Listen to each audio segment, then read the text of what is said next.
Je vous propose d'écouter Stéphane Plantin. Vous aviez remporté la Coupe de France avec lui, je crois que c'était en 98. Lui s'en souvient encore et pour cause, je crois que c'était l'un des premiers titres du THB à Toulouse.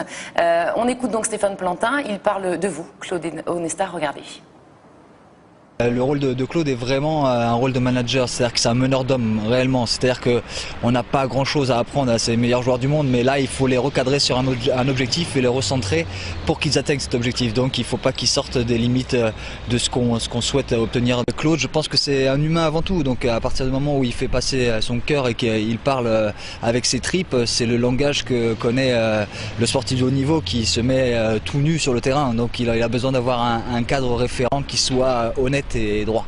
Donc Onesta. C'est comme ça qu'il s'était présenté quand je l'ai rencontré la première fois pour venir à Toulouse. Alors, vous êtes un cadre référent, honnête et droit, selon Stéphane Plantin.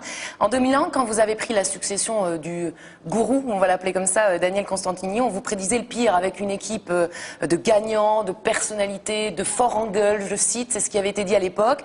Il semble en tout cas que vous ayez trouvé le truc avec ces bleus. C'est quoi ce truc ? C'est un peu ce que dit Stéphane. Je crois qu'il a suffisamment fréquenté l'équipe de France pour savoir comment elle fonctionne. C'est effectivement de très fortes personnalités, mais je crois qu'on ne réussit pas dans le sport de haut niveau si on n'a pas de personnalité. Ce qu'il faut, c'est arriver à définir à un moment donné le cadre de fonctionnement et surtout l'objectif qui relève de l'intérêt général.